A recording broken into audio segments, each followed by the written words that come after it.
What's up, fight fans? This is Beterbiev with Counterpunched Boxing News, and I have some new news concerning David Benavidez. Get this, David Benavidez states that he would prefer to fight Dmitry Bivol over Artur Beterbiev.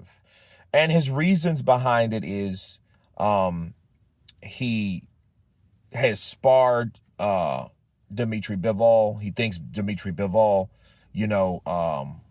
beating him or fighting him and beating him would have a one-up on Canelo. And he sparred him a lot, and he's gave him good sparring sessions.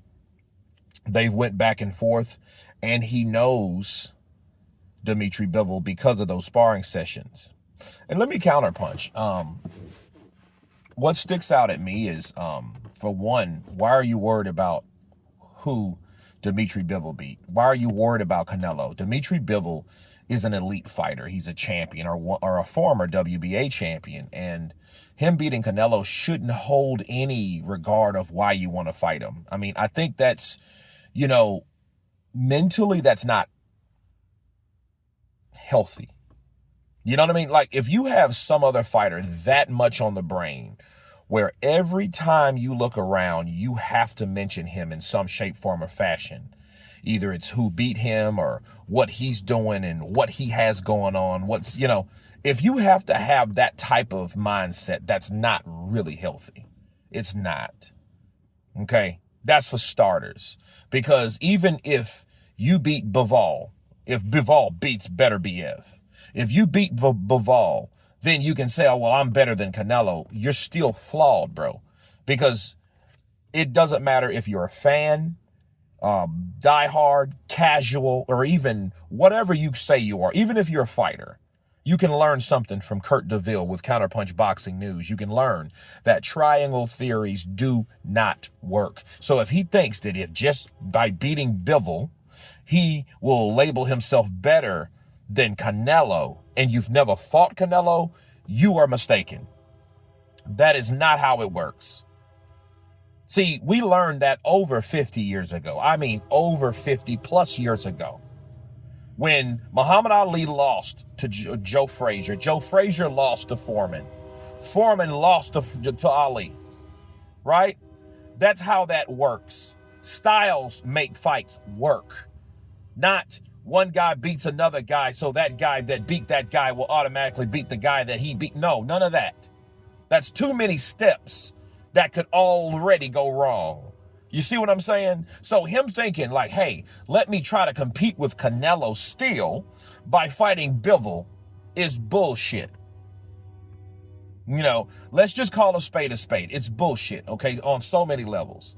And another thing, just because you sparred someone a lot, and we've heard David Benavidez do the whole Martin Bakali thing, like I beat him up in sparring, I did this in sparring to him, and they asked Dmitry Bivol, and he was like, yeah, we sparred, but, he said he had good rounds. He had good rounds against me, and I had good rounds against him too. And what? Entonces, right? So he was saying like, yeah, so I don't know what, you're getting your information from, because he didn't get that messy, because Dmitry Bivol is not a messy person, right? But he was saying like, yeah, I also gave him good work. So him thinking like, oh, because he sparred with me, meaning that he's going to do a good job with me, that's just the same as Alexander Volsnik saying that about him. I gave David Benavidez problems, therefore I could have beat him, but that didn't happen, did it? No, it did not. Okay, so that being said, that's flawed. And the third thing, people, preferring to fight or not fighting Artur Beterbiev. I think the reason why David doesn't want that, and he's smart for not wanting that. See, the devil you know is better than the one you don't. Okay, he doesn't know Beterbiev.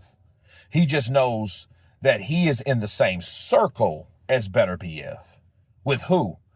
Alexander Volsnik. The first person to beat Volsnik and to retire Volsnik temporarily was Artur Beterbiev. In a firefight, it was a good fight. It wasn't just a run over, but eventually Beterbiev overpowered him. And Beterbiev did something that he couldn't do. He had to go 12 rounds with Volsnik.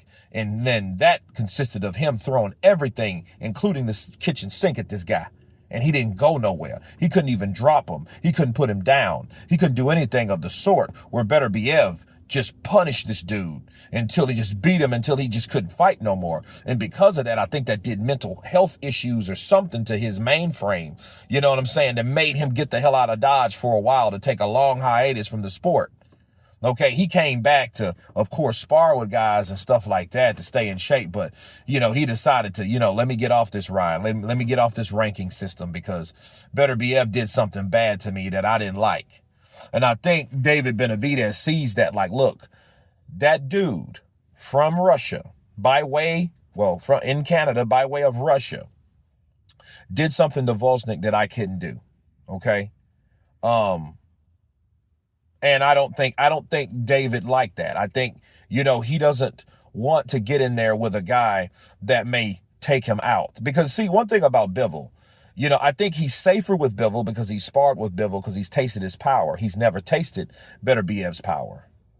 And because he's never tasted his power, he's like, oh, shit, you know, this guy is not going to stop. He's going to make me fight him, or he's going to knock me out. Because I don't think Artur, I don't think that those arm punches, those rapid fire arm punches that he throws, and I like to see David throw them, but they're not power punches as it is devastating at 175. They're just not. He couldn't. Now, this is the second time in a row with the second fighter at 175 that he could not drop, cannot stop. You know what I mean? I think he might have hurt Morel, you know what I mean? But he couldn't take him out. He hit him with everything. He had Volsnik with everything.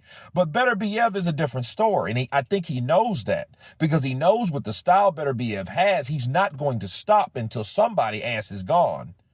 And the way David's style is set up, he's going to go out fighting. But I think that's the perfect style for Beterbiev to land those shots that David won't like. He's not going to like those shots from Beterbiev, bro. And Beterbiev is one of those guys that likes you to throw a lot of shots, because when you do, that gives him opportunity too. Bars. And I don't think he would like that type of thing. And he knows, bro, I don't want none of that smoke. So I don't think Benavidez wants some of that Beterbiev, right? Damn, those words are similar, right? Tongue twister. Benavidez, Beterbiev, right? So, but no, I don't think that he wants that. And I think he would probably be better off fighting a 12-round fight, you know, and hopefully get the decision, versus getting knocked out possibly by somebody that's a specialist in knocking people out. But I'll leave you with this. If he's worried about fighting Bivol and he's not afraid of Beterbiev, it gets you to thinking like, well, wait a minute. Why don't you fight Beterbiev? Because if that was the case, if you weren't scared of Beterbiev, wouldn't you want to fight Beterbiev because he beat Bivol and Bivol beat Canelo? Counterpunch. So, you know, I think there's a good reason why David Benavidez does not want to fight Artur Beterbiev and would prefer Dmitry Bivol. But you guys tell me what you think of David Benavidez preferring Dmitry Bivol over Artur Beterbiev. Of course, please subscribe. And you guys been Counterpunch. Peace!